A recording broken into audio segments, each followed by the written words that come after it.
Assalamualaikum warahmatullahi wabarakatuh. Perkenalkan, kami dari kelompok 6 yang beranggotakan Divisi Resmi Muhammad Arif Wibowo dan saya sendiri Suci Dewi Rahmawati.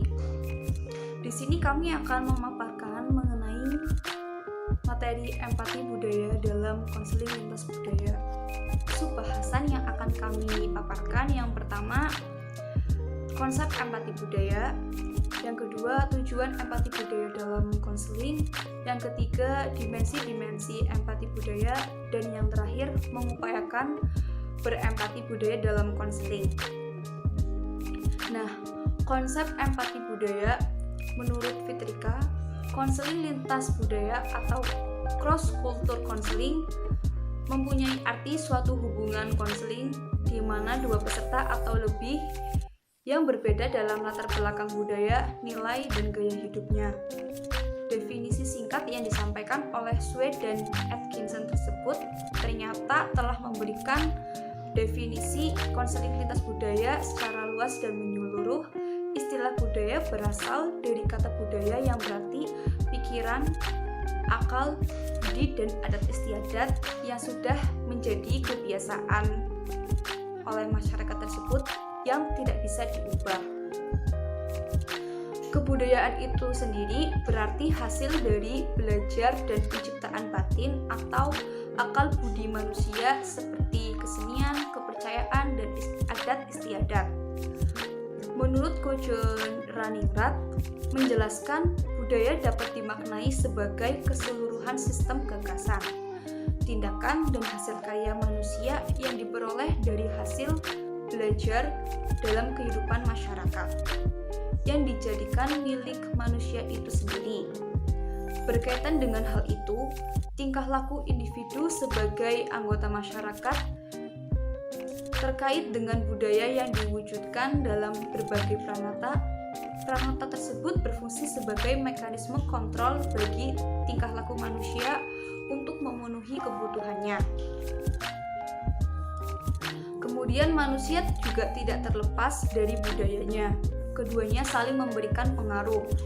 Pengaruh budaya terhadap kepribadian individu ini akan terlihat pada perilaku yang ditampilkannya. Bagaimana hubungan manusia dengan kebudayaan yang sebenarnya banyak dikaji dan dianalisis oleh ilmu antropologi. Sedangkan bagaimana individu berperilaku akan banyak disoroti dan ditinjau oleh psikologi. Manusia adalah miniatur kebudayaannya. Oleh karena itu, tingkah laku manusia perlu dijelaskan bukan hanya dari sudut pandang individu itu sendiri, melainkan juga dari sudut pandang budayanya.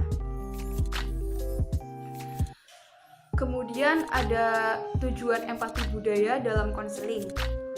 Menurut Roger, menyatakan ada 3 atribut penting supaya konselor agar bisa membuat suasana untuk memungkinkan seseorang berkembang ke arah sesuatu secara optimal, yaitu empati, kewajaran atau keadaan sebenarnya, dan penerimaan.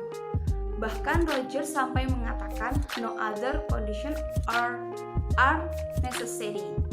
Adalah secara umum tujuan dari empati budaya adalah untuk memperoleh informasi dan untuk membangun aliansi terapeutik. Secara lebih khusus, tujuan empatik adalah untuk memahami beberapa aspek. Kemudian akan dilanjutkan oleh teman saya.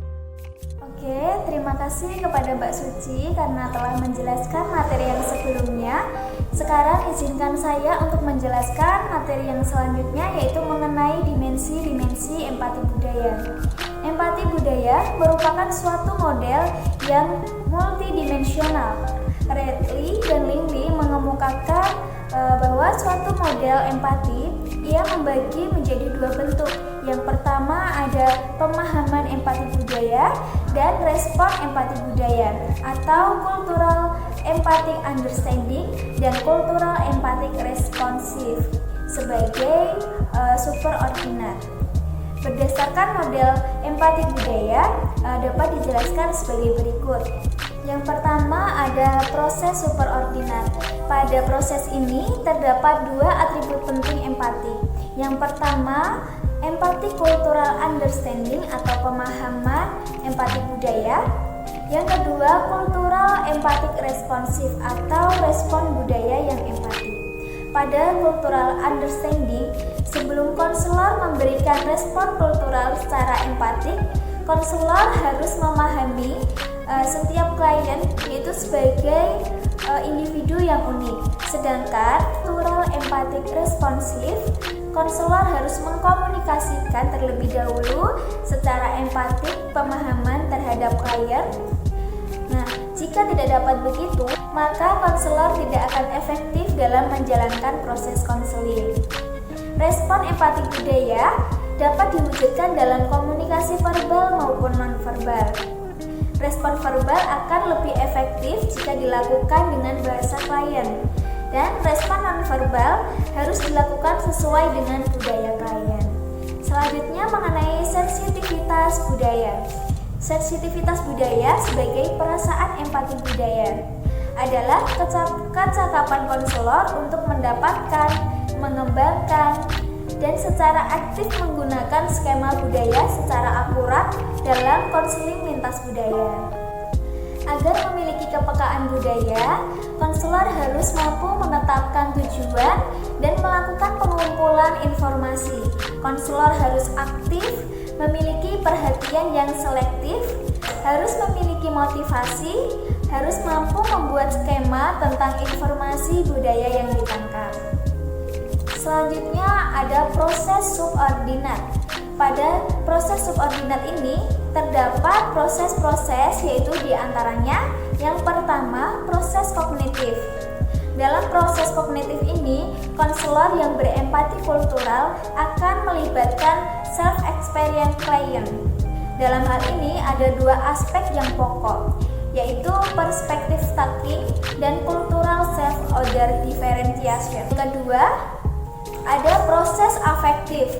Dalam proses afektif ini ada dua hal yang penting, yaitu perasaan seolah mengalami sendiri dan mengungkapkan atau mengekspresikan masalah klien. Dan yang terakhir ada proses komunikatif.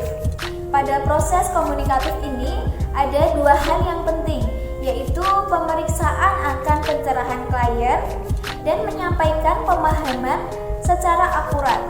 Dalam upaya memahami konseling atau klien, di sini konselor harus tampil secara luas dan postur yang tidak dibuat-buat, mendengarkan konseling dan memperhatikan ucapan-ucapan konseling, dan mengumpulkan informasi-informasi mengenai konseling tersebut.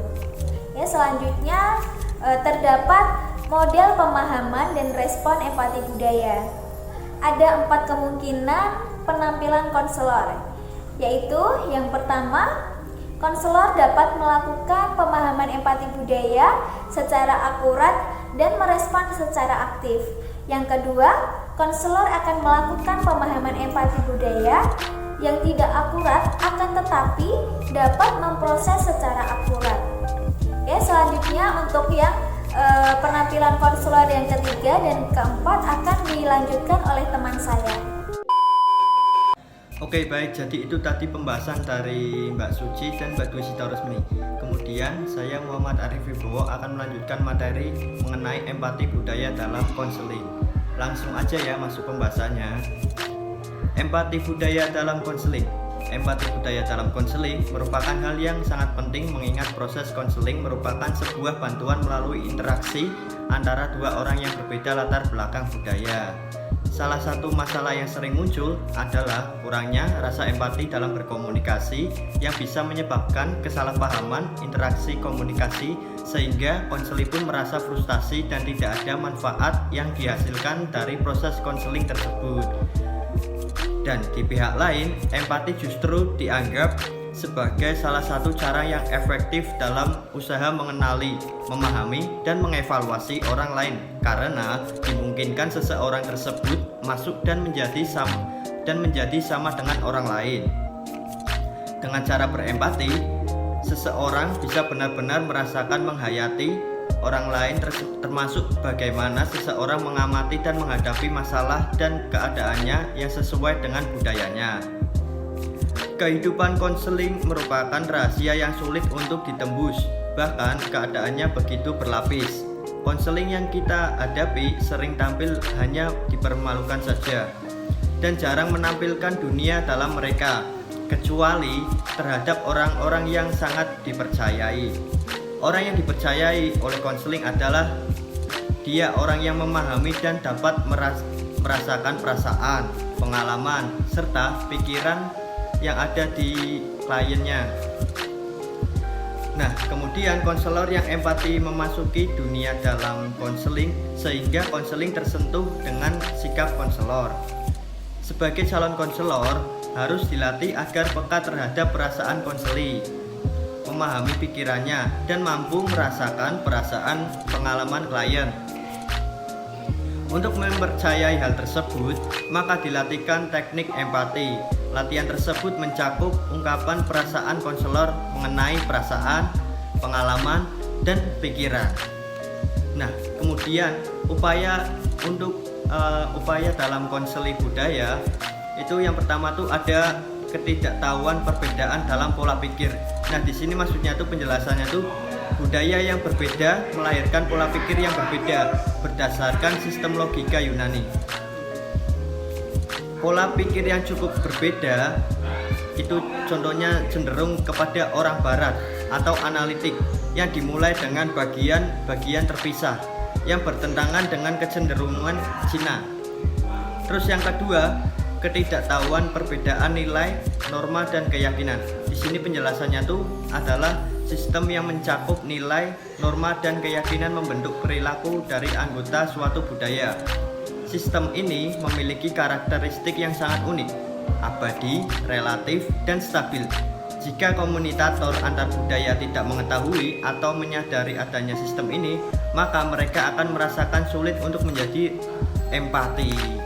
Jadi harus benar-benar mengetahui rasa empati dari si konselor tersebut ya. Nah, jadi itu tadi pembahasan yang saya berikan mengenai upaya empati lintas budaya. Tadi udah dijelaskan juga sama teman-teman saya di slide pertama dan selanjutnya. Nah, itu sekian dari kelompok 6 dari kelompok kami. Mohon maaf jika ada tutur kata yang kurang berkenan. Wassalamualaikum warahmatullahi wabarakatuh.